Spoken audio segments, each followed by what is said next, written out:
Este es un programa de BTR.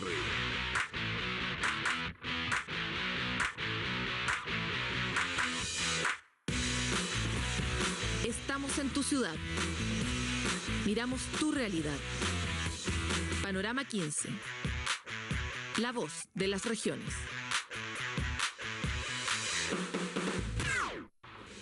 Si bien estamos en la fiebre electoral justo antes de las elecciones presidenciales, no hemos querido olvidar los temas relevantes de largo plazo. Uno de ellos es este proyecto que se llama 1000 Genomas, que busca descifrar de qué estamos hechos los chilenos y los chilenos. O sea, no solo las personas, sino también las especies que nos acompañan, las plantas, los animales, las bacterias, los microbios. ¿Qué es lo que nos hace particulares a los chilenos que estamos rodeados de esta cordillera y por el mar y que de alguna forma estamos aislados del mundo?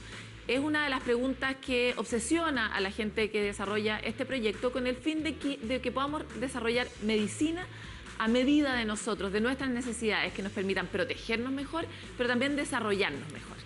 Todas estas preguntas en este capítulo que recién comienza. Quédese con nosotros. Panorama 15. La voz de las regiones.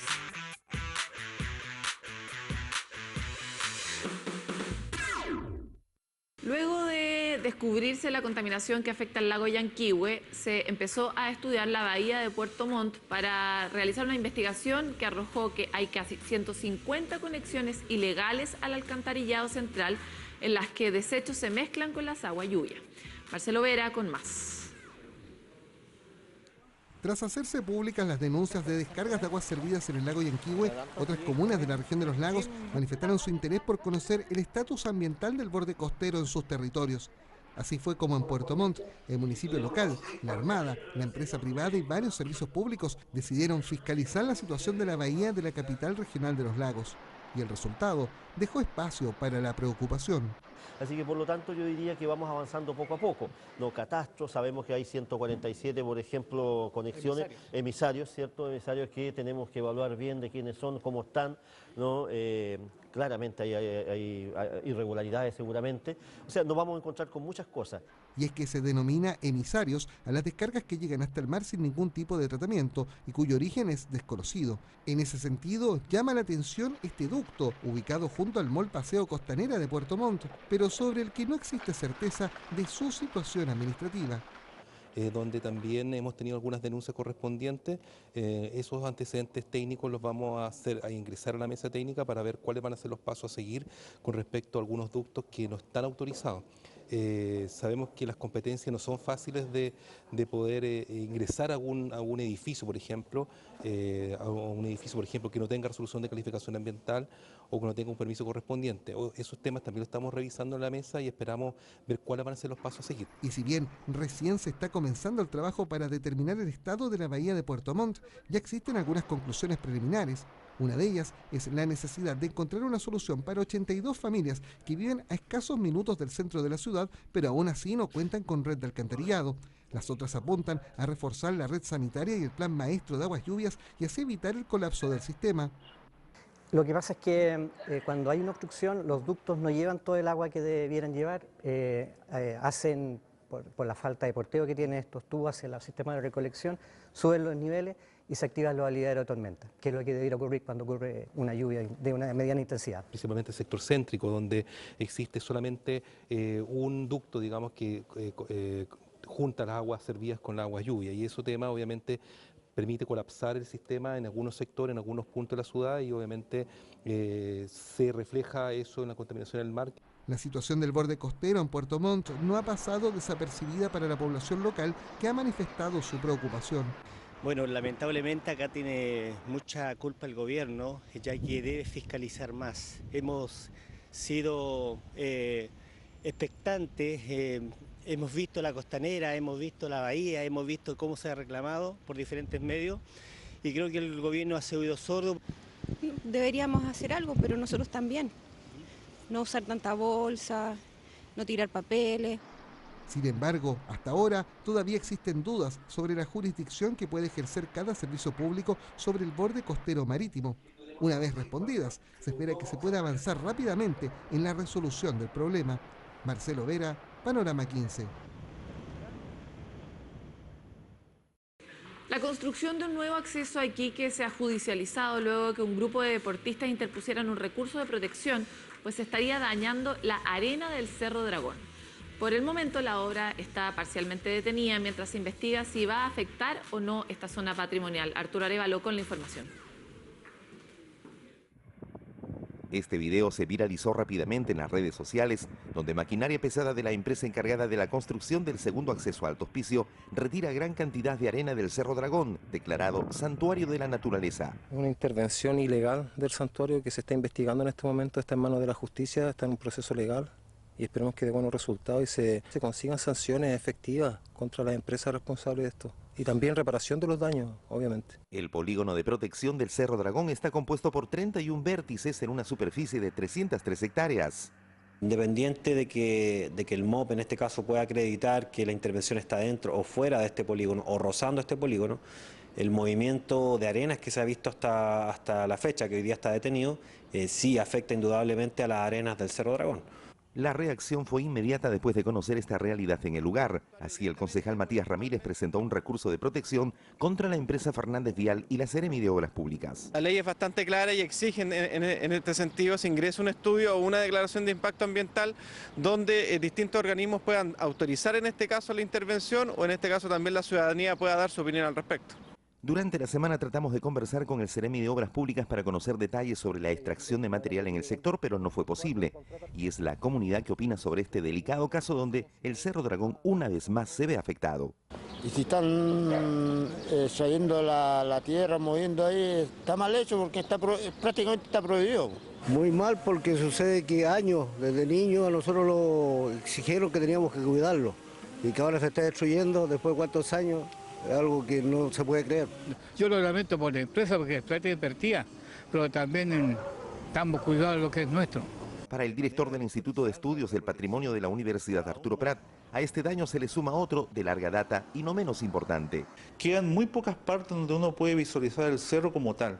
Algunos lugares de Pedro Prado, probablemente, pero en otros ya, por todo el tema de la edificación en altura, el cerro definitivamente ya está afectado en estos términos, ¿no? El Cerro Dragón fue declarado Santuario de la Naturaleza en el 2005 por el Ministerio de Educación y es el principal escenario de la práctica de sambor, deporte tradicional en el Tierra de Campeones. En Iquique, Arturo Arévalo, Panorama 15. En los próximos días se realizará en la región de Los Ríos el primer Foro Internacional de Inversiones en la Industria Alimenticia. La idea es potenciar la elaboración de productos sustentables y de mejor calidad a corto plazo. Sebastián Díaz con los detalles. La belleza escénica, la frondosa selva valdiviana, la abundancia de agua que va de los indicadores nacionales de sequía, la historia industrial y varias otras razones son las que motivaron a la Corporación de Desarrollo Productivo de Los Ríos junto a Corfo, Invest Chile y Ava Los Ríos a realizar el primer Foro Internacional de Inversiones entre el 6 y el 9 de noviembre. Hay una necesidad relevante en nuestra región que tiene que ver con encontrar espacios de desarrollo de negocios que sean atractivos, dadas nuestras ventajas, y al mismo tiempo que sean atractivos para los inversionistas locales y para inversionistas que no sean de la región, incluso que no sean del país. La idea es acercar a la inversión nacional e internacional hacia la zona y exponer las bondades de la industria de los alimentos desarrollados en Los Ríos, un sector de la economía reconocido por su competitividad y elaboración de productos sustentables y de alta calidad. Es así que el foro finalizará con una expo inédita dedicada solo a los alimentos con valor agregado, Expo AVA 2017. Nosotros creemos que estamos en condiciones de tener este desafío de invitar a empresarios a que crean en nosotros y al mismo tiempo mostrar lo que la industria del alimento exige, ponernos los pantalones largos y de aquí para adelante, entre todos, ponerle valor a lo que hacemos, salir de los mercados, salir de esta región. Ese es el desafío que queremos con esta Semana del Alimento. De esta forma, durante el foro y la Expo AVA, se podrán conocer historias y emprendimientos tan interesantes y diversos como el de Oscar de la Chá, un argentino radicado en el país hace más de 2 décadas que dedicó su inversión a rescatar una variedad de manzana limona que solo se da en el sur chileno para producir una sidra de exportación en variedades Brut y Demisec. Todas obedecen a la misma raíz que es la manzana limona. Se prepara un blend especial para esta, que además se fermenta, hace su segunda fermentación en la botella, imitando o siguiendo la norma del método champenois francés, y eso significa hacer la segunda fermentación en la botella. Esta lleva un proceso de aproximadamente un año, entre 9 meses y un año. O quesos Artisan, los únicos productores de variedades Camembert, Cottage, mascarpone y brie con leche 100% local y que hoy se encuentran en venta en las testeras de los principales supermercados gourmet del país. A la leche le dan un valor agregado por decir, con productos gourmet. O sea, a lo mismo que tú podrías haber hecho el queso chanco, fabricaste queso Camembert y los valores del producto terminado se triplicaban. Estas son las premisas de decenas de productos que protagonizan este foro de inversionistas que esperamos sean cautivados por las bondades de una zona con recursos y entornos particulares para producir alimentos únicos de alta gama y competitivos en el mercado. Desde la ciudad de Valdivia, región de Los Ríos, Sebastián Díaz, Panorama 15. Llega ese momento en que revisamos los titulares de los diarios ciudadanos de la red Mi Voz. La necesidad de construir un tranvía en Antofagasta es un tema que ha estado en la palestra pública desde hace bastantes años. Si tú quieres conocer cuál es la postura de los distintos candidatos presidenciales sobre este tema, para materializarlo, puedes revisar todos los detalles en elnortero.cl. Como un desarrollo tecnológico innovador, responsable social y ambientalmente de la región de Atacama, estará la primera desaladora con energía fotovoltaica y multicliente de Chile. Este proyecto considera la construcción de una planta de gran escala. Si quieres los detalles de esta noticia, anda y revísalos en elquehaydesierto.cl. El Consejo Regional de Los Ríos aprobó millonario fondo para proyectos comunales. Van a ser más de 4.000 millones de pesos que se dividirán entre las provincias de Valdivia y Ralco. Conoce todos los detalles de cuáles son estos proyectos y para qué en elnavegable.cl. Nosotros vamos a hacer una pausa microscópica, pero volvemos enseguida con la entrevista de Panorama 15. Panorama 15. La voz de las regiones.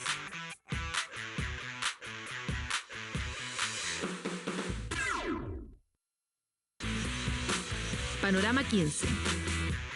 La voz de las regiones.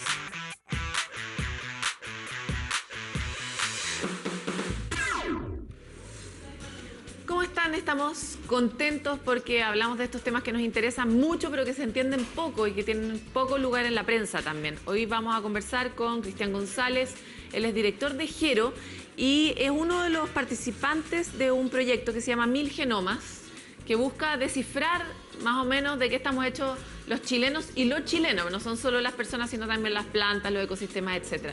Gracias por estar en Panorama 15, Cristian. Hola, un gusto estar aquí. Tratemos de explicar, breve pero claro, ¿qué es este proyecto de 1000 Genomas? El proyecto 1000 Genomas es un proyecto que es conceptual, que busca conocer cuál es el acervo genético de Chile. Y como acervo genético podemos entender cuáles son las bases genéticas de los habitantes del país, incluyendo los humanos, las plantas, los animales y los microorganismos. Ahora, ¿qué beneficio podría tener para nosotros descifrar nuestro genoma? Bueno, primero conocer qué es lo que nos hace únicos respecto a otras poblaciones. Desde el punto de vista, por ejemplo, de la salud o de la medicina personalizada, esto nos va a permitir conocer cuáles son las variantes genéticas que pueden hacer que nuestra población sea más susceptible a desarrollar ciertas enfermedades, pero también nos va a permitir conocer si es que de alguna forma estamos protegidos para el desarrollo de otras enfermedades por variantes genéticas que sean propias de nuestra población. Ahora, Cristian, hablábamos antes de empezar esta entrevista que el 99% de los genes que tenemos los humanos son compartidos, pero que hay un 1% que nos podría ser un poco particulares. ¿Ese 1% es relevante a la hora de prevenir enfermedades o de adelantar soluciones médicas? Desde luego que sí. En ese 1% de diferencia, más que los genes sean distintos, es el genoma. Dentro del genoma hay una parte que tiene que ver con la información que codifica para los ejecutores de las funciones, que son las proteínas, y hay otras partes que tienen que ver netamente con regulación. Y en este 1% la regulación sí es importante, porque a pesar de que tú y yo compartimos el mismo número de genes, posiblemente las proteínas, que son los ejecutores, no funcionan exactamente igual en ti y en mí. Entonces esa información es relevante conocerla. Ahora, ¿por qué queremos también hacer un mapa de los genomas de otras especies como las plantas y los animales chilenos? Bueno, en el fondo, primero porque necesitamos conocer qué es lo que nos hace únicos. Y en segundo lugar, por algo que no es menor, y es que nadie que no sean los propios chilenos vamos a ser los que vamos a poder caracterizar cuál es la huella genética de este país. No va a haber gente interesada de otras partes del mundo que quiera hacer esto, a no ser que ellos pudiesen secuenciar especies chilenas con miras a utilizarlas comercialmente o utilizarlas para desarrollar aplicaciones tecnológicas. O sea, esto nos importa solo a nosotros, más bien. Nos importa solo a nosotros porque es una forma también de protegernos, es una forma de proteger. Y tenemos un ejemplo que es súper concreto y es un ejemplo de envejecimiento, que es lo que nosotros estamos trabajando. Hay un antifúngico que se llama rapamicina, y la rapamicina se ha demostrado que en muchos modelos... Que lo encontraron en Isla Pascua. Exactamente, en muchos modelos animales es una intervención que ralentiza el envejecimiento. Bueno, la rapamicina fue aislada de bacterias desde la Isla Pascua, pero Chile no tuvo nada que ver con eso. De hecho, fue un científico canadiense y por lo tanto el desarrollo de la rapamicina tampoco nos vimos involucrados y los beneficios de la rapamicina tampoco le van a llegar a Chile. O sea, en el fondo, en términos productivos es muy claro el beneficio, pero en términos de salud, te hacía las preguntas antes en relación a las otras especies, porque, por ejemplo, en otros países donde se haya hecho este mismo experimento de descifrar cuál es el genoma de ese lugar, ¿se ha encontrado una relación coherente entre las especies animales, las vegetales y los humanos en el sentido de una unicidad que los comparte? Lo que pasa es que la mayoría de los proyectos de genoma, en estricto rigor, han estado primariamente enfocados en análisis en genoma humano. Por lo tanto, no hay muchos ejemplos en donde uno pueda mirar un consorcio de genomas de diferentes especies y diferente origen.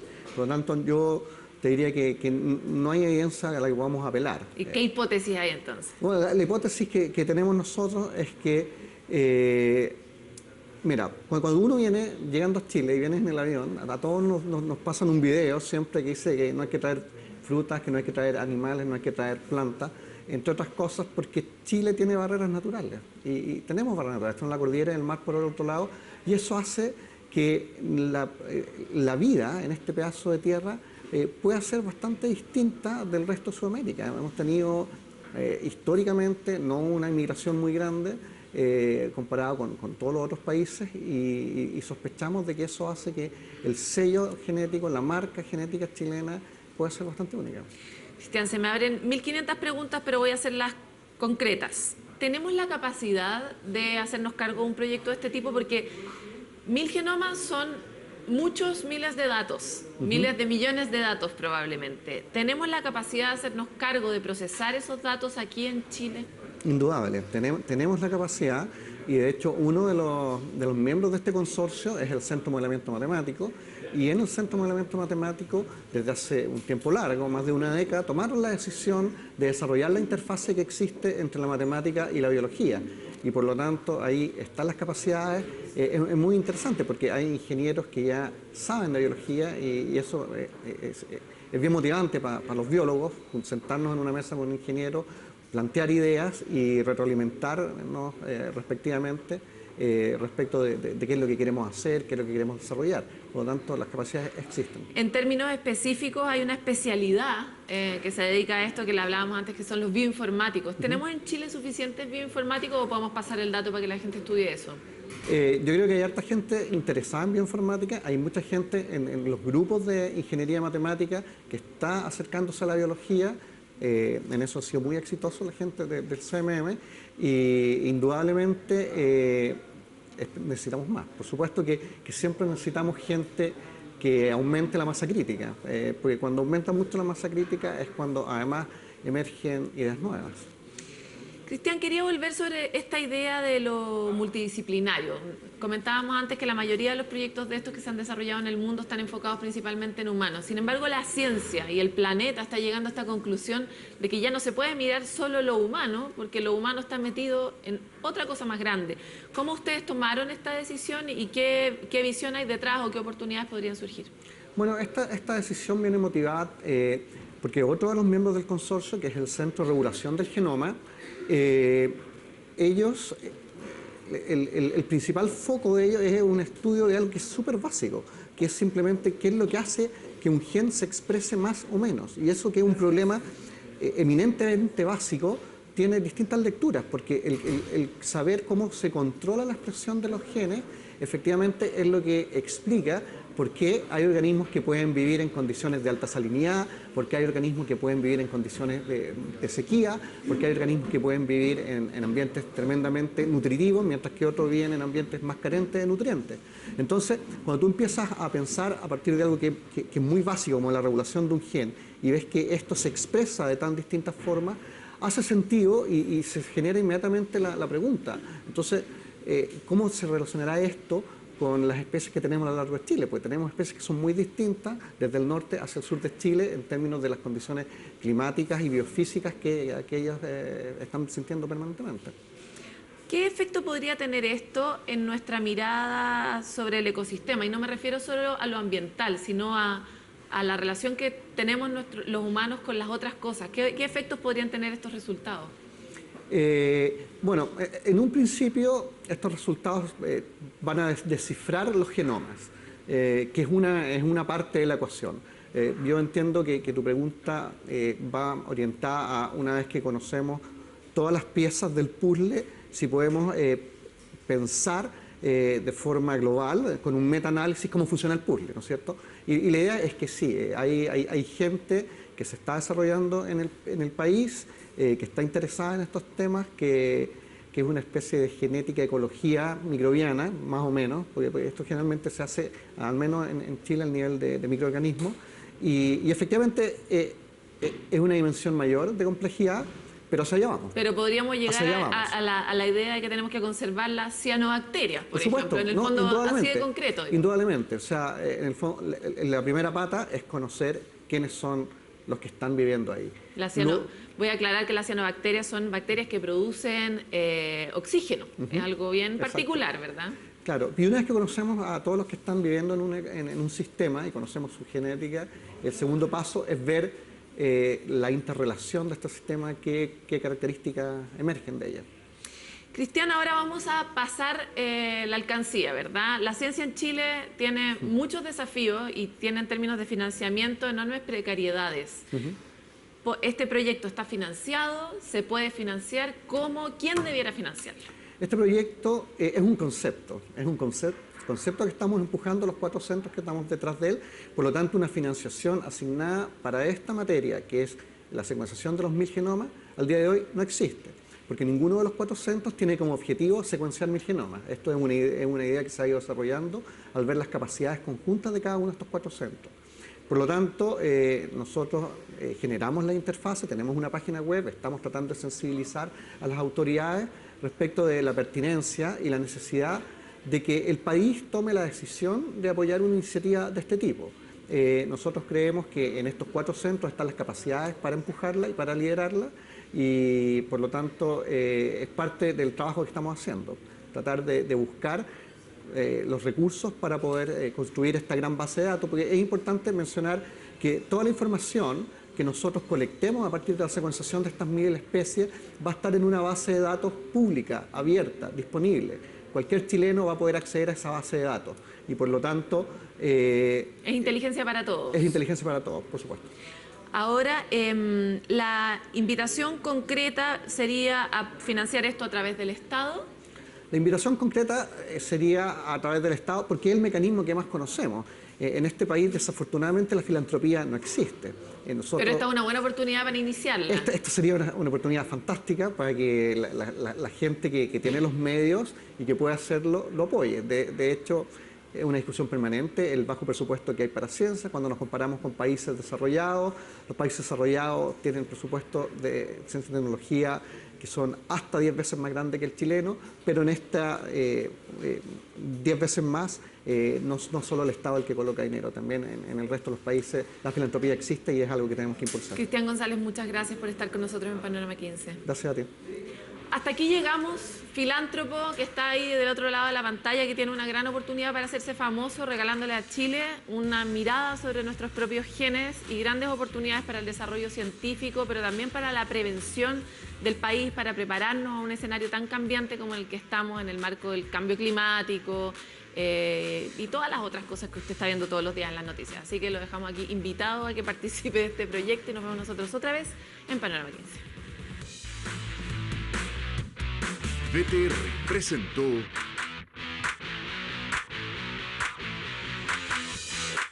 Estamos en tu ciudad. Miramos tu realidad. Panorama 15. La voz de las regiones.